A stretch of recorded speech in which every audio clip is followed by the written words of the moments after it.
Well, here we are, the book of Genesis, the foundation book of the Bible. And if you're following along in your Bibles and those who are watching this on DVD, if you're following along with your own Bible, then open them to chapter 2, verse 21. This is the 13th lesson in this particular series. And for those of you in the class, of course, I'll be throwing up the scripture references on the monitor.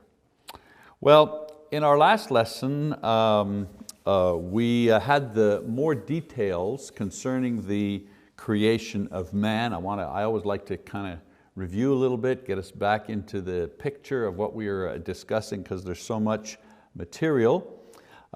First of all, we said that God initiates, or in Genesis we see that God initiates man's ability to use his intelligence in relating to God through moral choices. The idea is that in choosing right from wrong, man demonstrates several things. First of all, his superiority over animals. Animals don't have a sense of morality, but man does. Man has a sense of something that he ought to do or ought not to do. It's naturally wired into him. Secondly, we see his ability to perceive and relate to a higher being. If there weren't a higher being, why would all people, no matter where they are, feel a need to relate to a higher being? So God has created him in that way, with that particular ability. And also his freedom to affect his own destiny. In other words, God creates man in such a way that man can choose what his destiny will be. He can choose to obey God and live with God and have the life that God promises that goes with that choice, or he can reject and suffer the consequences of that. Also, we see that God instructs man concerning his environment, especially the animal kingdom. In the Bible, very, very succinct. There's not a lot of long drawn out descriptions. It merely says that Adam was naming the animals, and the sense there, that word naming, meaning he named them according to knowledge. He knows what they are, what they do, how they fit in to the creation. And so we see that particular activity taking place. And then God leads man to the knowledge of his aloneness and need for fellowship with a like being.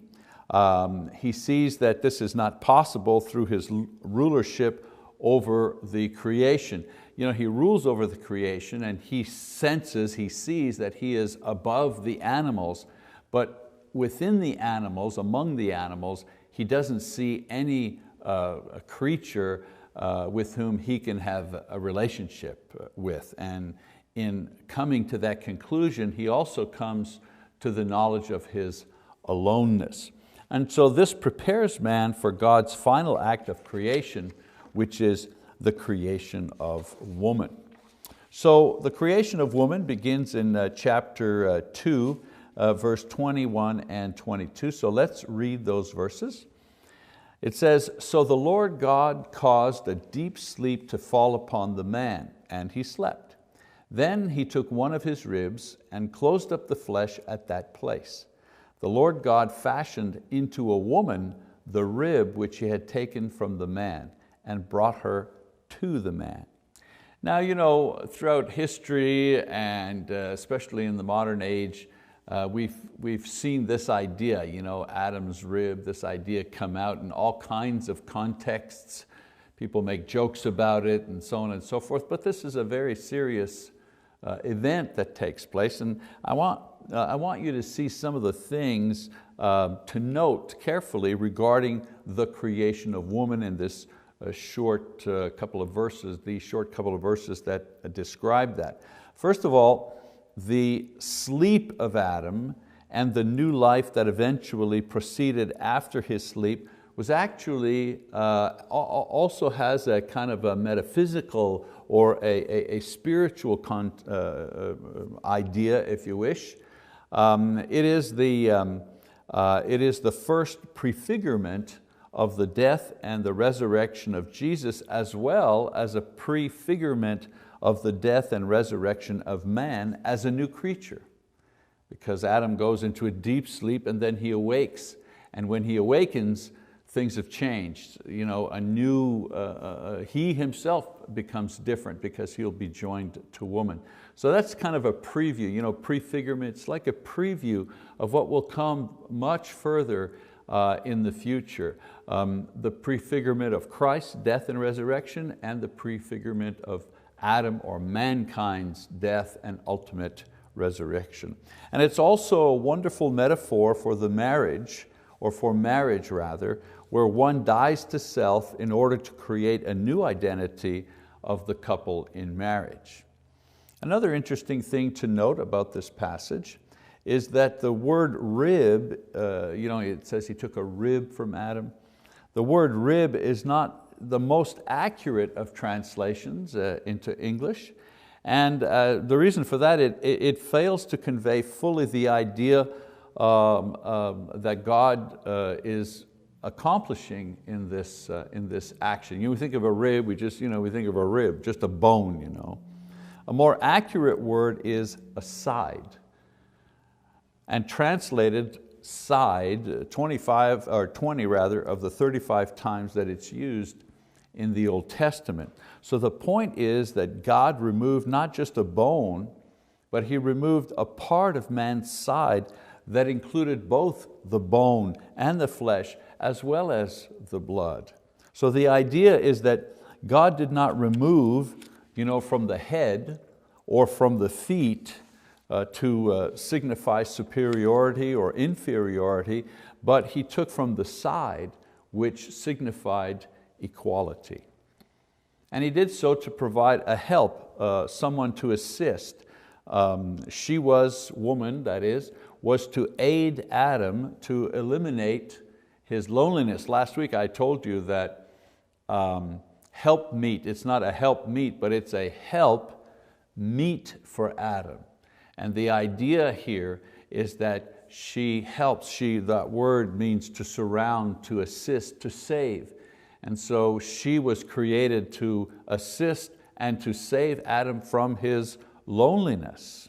And of course, her own loneliness.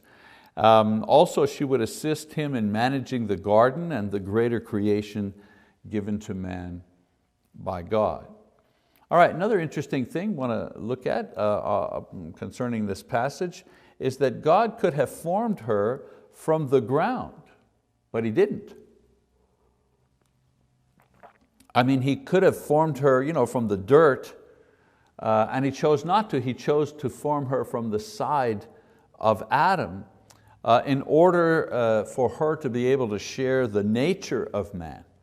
However, her likeliness to God was given to her by God. She wasn't taught to be like God by man. It says, so God created man in His own image, and then He says, male and female created He him. Go back to Genesis chapter 1, verse 27. So woman's spiritual character, spiritual image is there because God has created her in this way. Her form, her essence, her function, her psyche, God created all these things. So God knows women because He created them in the way that they are. A woman might be a mystery to man many times, but she's never a mystery to God. Another interesting point on these two verses is that God brought woman to man. His original design is for one woman, to be with one man. And the old joke, it's Adam and Eve, not Adam and Steve. One man, one woman. This is the original design. So if someone says to you, where is it in the Bible that says that 2 men can't be married, or 2 women can't be married, or 3 men and 1 woman, or 5 women and 1, where does it say that? Well, it says it right at the very beginning. And it's significant that it says it right at the beginning, because right at the beginning is the essential imagery, the essential formation of human beings and human beings' in the basic relationship of marriage. One man, one woman. So it's significant. If God would have wanted, if God designed us to live in some other kind of construct, some other kind of organization, if you will, this would have been the time to set that in motion. But we see as we read throughout the Bible that the disintegration of society through sin, in the disintegration of society through sin, we see that men and women go away from this model. So going away from this model of one man and one woman is always portrayed in the Bible as sinful, or as a failure, or as a disintegration, or a devolution, if you wish, of the original model. Okay, so now we're going to go on to the family. So He's created one man, one woman. We're going to talk about the family in the next couple of verses here. So the first social unit created, not evolved, but created, is the family. It's such a basic, inherent unit that in any society, at any point in history, when the family unit disintegrates, so does that society. And that's the great danger in American society. I don't want to get into politics here, but the great danger in our society is that as the family disintegrates, as the family is fractured, so is the society. The Roman Empire ruled for a lot longer than the United States. The United States is a superpower, still to this day. But it hasn't been a superpower for like a century. Rome was ruler of the world for centuries. And yet it caved in because of divorce and sexual perversion. These things became rampant to weaken the empire from within, so that it became vulnerable from without. Now, what evolves from the family unit are social structures like tribes and nations and governments. Even the church is modeled after the family, and much of the imagery of the family is used in the Bible to describe the church. We call the church, among other things, the bride of Christ. And Christians within the church, we call each other brothers and sisters in Christ. And so there's the imagery of the family used to describe the church. So in the following verses in Genesis chapter 2, the structure and the attitude that create and sustain healthy families are put forth. So let's read verse 23. It says, "The man said, 'This is now bone of my bones and flesh of my flesh. She shall be called woman, because she was taken out of man.'" Now, when Adam named the animals, he knew from observation that they were alive, but they were not like himself because of their form and because of their limitations. They couldn't talk, for example. When God brings Eve to Adam, He recognizes that although her form is different, she is similar to him in nature, and she is, even more importantly, suitable for fellowship, for intimacy, something that the animals were not capable of. And so Adam acknowledges not only that she is human, but in doing so acknowledges her status alongside of himself as one who is in the image of God. So he knows he's in the image of God, and now he recognizes that Eve is also, this woman that God brings him, she also is in the image of God. And so just as he named the animals, described where they fit into the scheme of things, he now also names the one brought to him by God, and he calls her woman. Now in the Hebrew for man is ish, and the Hebrew for woman is isha.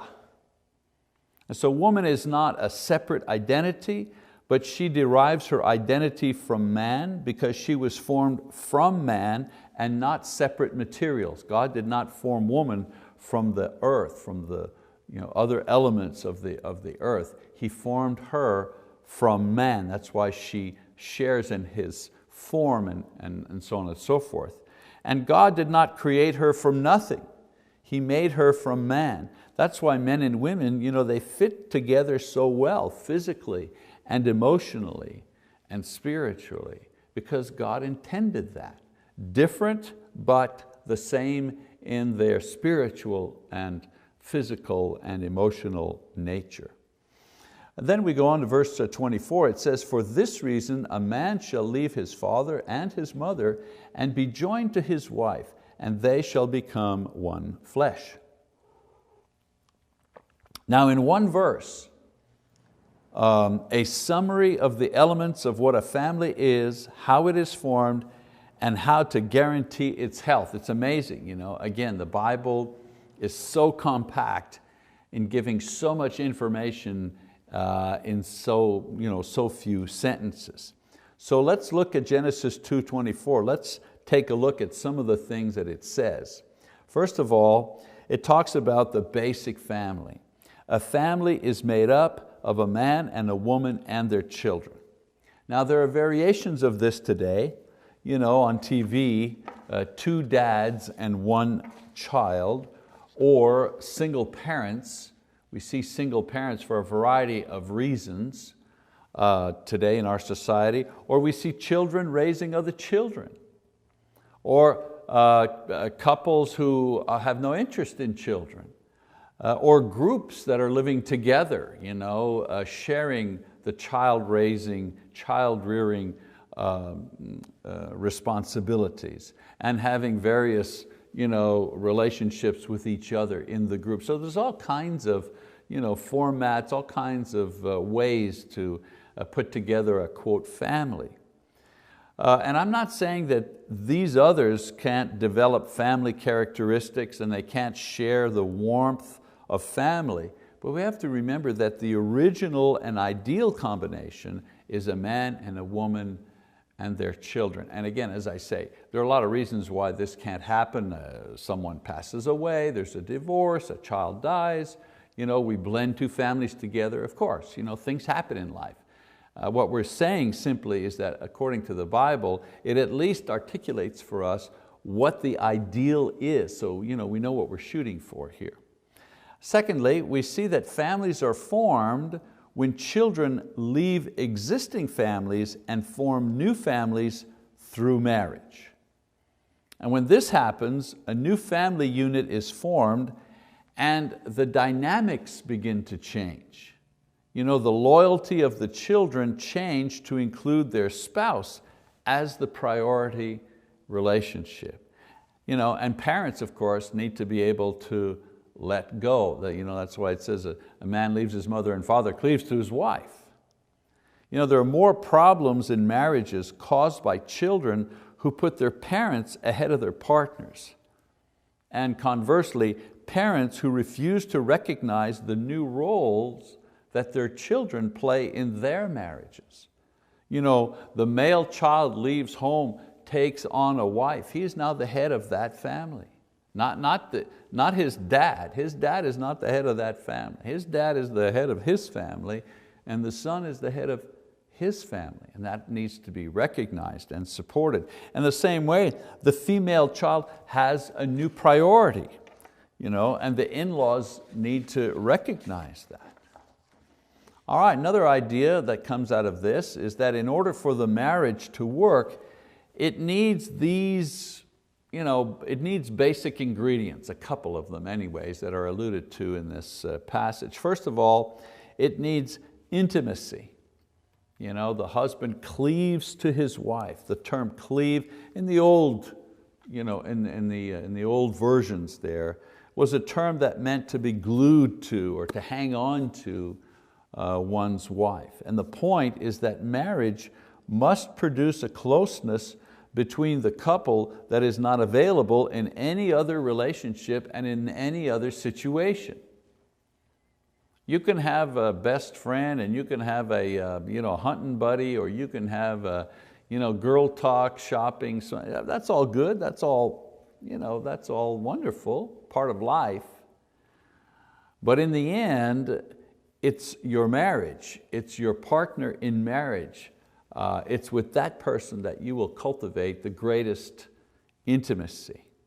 In a practical sense, this means that we are closer to our partners, we cherish our partners more than any other person, any other activity, any other pursuit.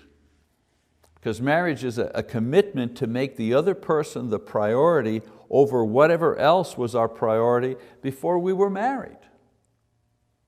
A single woman lives with her widowed mother, and they live together for a long time, and then the single woman finds a mate and gets married. The priority is her husband. He becomes the priority, even though she has strong ties with her mother. Her husband becomes the priority. And if that doesn't happen, that marriage is undermined. And you know what, it works the other way too. The mom take the same scenario, the widowed mom and the daughter live together, and mom now finds a partner and she marries in the same way. Her husband now becomes the priority. It doesn't mean that she rejects her child or her daughter, of course not, but her priority is her new husband. Otherwise, that marriage will be seriously undermined. Just look at successful marriages. Just look around you, where people are not just together, but where they are thankful and they're happy being together. They'd rather be together than be apart. And what do you see? You'll see that the difference in their marriage is that their partners are their number one priority, not work, not hobbies, not best friends, not the internet and all that goes on in the internet. And then another thing that is required is exclusivity. They will be one flesh. One flesh includes the idea of exclusive, faithful sexual partners, but it goes beyond this, not just this. It includes that, but more than that. They are bonded together physically and emotionally, spiritually and socially. Couples are sometimes united legally and sexually, but they're not bonded together in any other way. They don't share the same religion, they don't share money. The attitude about money, there's his money, there's her money. They don't share dreams. They don't share dreams and hopes. They don't share activities. He has his things that he does with his people. She has things that she does with her people. And the most that they do is they come back and they kind of report to each other what they did. This may work for a while, but it doesn't build the relationship. Relationship building requires that they share activities as well. Nothing new, I'm not saying anything new to you. I'm simply saying that the Bible assumes this idea. And again, in a few words, they become one flesh. And that idea, I'm simply kind of parsing it out for you and how that works out in an everyday relationship. Also, successful marriages, they have intimacy, they have exclusivity, and they also have longevity. And longevity is what the Bible here again points to in that verse. It's not specified, but the intention of God with the family is that it is to be a permanent unit. This is the ideal established in the garden, and it is this ideal that Jesus refers to in Matthew chapter 9, 19:8. Jesus is saying whatever God puts together, man should not tear apart, take apart. He didn't say you can't do it, didn't say that doesn't happen. He's saying it shouldn't happen. When it happens, it's wrong. Throughout history, God has made provision for man's failure in this area, as well as forgiveness and restoration through the gospel. God understands that we don't always live up to that ideal, and He makes provisions for that through His mercy and through His grace. But the original ideal and pattern for what a marriage is and ought to be has never changed. It's always a man and a woman. It's always they are bonded together in one flesh. It's always, and they're going to be together for life. The commitment is for life. Do we always succeed at that? No. But at least let's recognize that that's the ideal. I tell that to people who are going into subsequent marriages. In other words, this is the second time they're getting married for whatever reason. I always hold up to them the ideal. Just because you may not have succeeded in the first attempt, just because your spouse passed away or left you or whatever, it doesn't mean that the ideal has changed. Your situation has changed, but the ideal hasn't changed. The ideal is always the same. All right, finally, let's close out the chapter. Let's take a look at a glimpse into the first relationship before sin and death entered the world. So in the previous verses we're talking about the ideal, what marriage should be. In the last verse it kind of reverts its focus back to Adam and Eve. And it says, and the man and his wife were both naked and were not ashamed. So now the focus of the writing goes back to look at Adam and Eve and their relationship. And what does it say? Well, first it says they were both naked because the weather obviously did not require clothing, and the law did not require clothing as well, and their consciences did not require them to wear clothing either. They were without shame. Secondly, it refers to them now as the man and his wife, not just Adam and the woman. Now it says the man and his wife, and the question is, there is an acknowledgement here of marriage and family. But some people say, well, how did they marry? Well, there are 3 steps in any marriage, and Adam is no different. First of all, there's knowledge. So man recognizes woman as one who is like him. He knows this.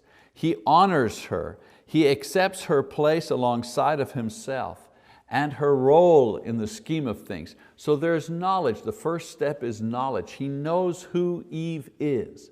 Well, in the same way today, that's the first step, isn't it? Knowledge. We do it differently. God just doesn't bring some woman to us and introduce us, but we do find a partner, right? A potential one. And how do we get to know them? Knowledge. Well, there's courtship and dating, and we get engaged and so on and so forth, right? Variations of these type of things in every society. You meet someone and then you begin to get to know them and you begin to find out about them, and your affection for them begins to grow, and and so on and so forth. That's the first step. Well, this is the first step in the garden as well. Adam began to know Eve. Second step is the covenant. Man acknowledges her before a witness. She is bone of my bone, flesh of my flesh. He acknowledges who she is, and there was only one witness, and who's the witness? Well, God is the witness. And the angels, I guess. He acknowledges that she belongs to him. She is bone of my bone. She belongs to me, and I belong to her. That's the covenant. Well, fast forward to today. What is the covenant? We acknowledge that that person is going to be partnered with us in marriage, and we with them. We have, of course, today the marriage ceremony and the white dress and the tuxedos, but those are just Western traditions. You don't think that 1,000 years ago men wore tuxedos, right? These are just European traditions that kind of came down to us generation after generation. But the concept is the same. We have a covenant moment with our partner in the same way that Adam had a covenant moment with Eve, accepting her as the partner that God gave her before a witness. We do the same thing before a witness. As a matter of fact, we have 2 witnesses, right? And usually there's the clergyman, the preacher, the minister, the priest, the rabbi, whatever. It's the same idea. And we do it in a legal way. We take a vow in a legal way. We enter into a contract. Well, here in Adam and Eve, they enter into a commitment together. They belong together. They recognize that they do. They acknowledge this publicly before God. And then the third step is the confirmation. They confirm their unity through sexual intimacy. And isn't that what we do today as well? Once the covenant is made and signed, don't the couple go off and they live together? They go to, they usually go off on a honeymoon or something like that. But after the covenant comes the confirmation, comes the intimacy.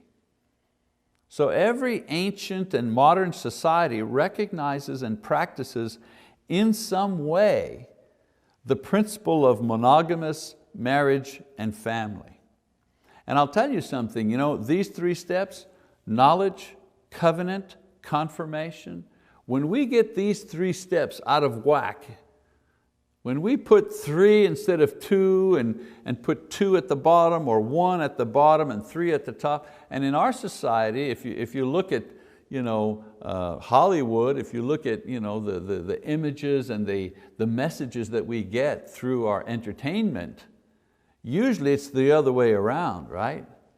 I mean, there's hardly any knowledge of the individual. They meet on a date and 2 days later, there's a scene where everybody's ripping their clothes off. In other words, they put the confirmation first. And then they put knowledge second, and then they put covenant third. We sleep together, then we live together, get to know each other, and then we get married. And the problem is when you survey people who have done this, the divorce rate is much, much higher. The opportunity, well, I won't call it an opportunity, but the chance for failure of that relationship grows exponentially as they get this order here out of whack. So it was the order in the garden, knowledge, covenant, confirmation, intimacy, and it should be the order today. We get to know someone, and then we make a commitment to them based on that knowledge. I tell young people, they say, well, how will you get to know someone if you don't sleep with them? And I tell them, if you sleep with them before you get to know them, you probably will have a much harder time getting to know them, because that sexual intimacy gets in the way all the time.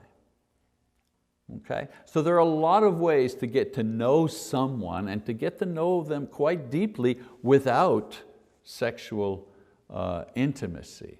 At least enough knowledge about that person to bring you to the next step, which would be the covenant. This was the way things were done for many, many, many centuries before we got to our modern society, and marriages had a much longer longevity, if you wish, longevity rate than they do today. But of course, many people think that they know better, and they know better than God's way. So as I said, every ancient and modern society recognizes and practices in some form or another the principle of monogamous marriage and family. There are some polygamous societies, but these are always aberrations, and they don't usually survive. And then it says at the very end, they were not ashamed. There was no sin. The reason they were not ashamed is that there was no knowledge of evil in any form to cause guilt or shame, especially evil connected with personal sin. There was none of that, so there was no shame.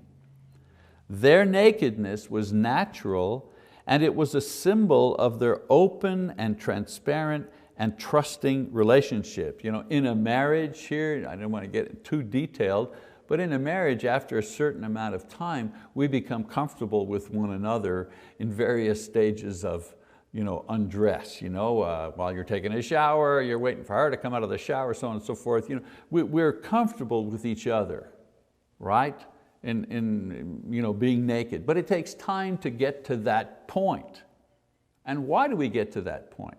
Well, we get to that point because at some point we trust our partner, we've been intimate with our partner, so on and so forth. Well, Adam and Eve, they were not ashamed because they had that trust and that openness and so on and so forth right off the bat, right at the beginning, because there was no sin. Okay, so there's some insights, if you wish, from the verses that describe the creation of Eve and then subsequently the marriage and family relationship. So next week we're going to get into a whole new topic now, and that is or next time we get together, that is the temptation and the fall. So I thank you for being with us in this class, and those of you who watch this lesson on DVD or online, please know that you can download the notes that the students in the class are using during the class. Just go to BibleTalk.tv, go to the Genesis class or Genesis book, and you'll have an opportunity to download the notes. That's it. Thank you very much.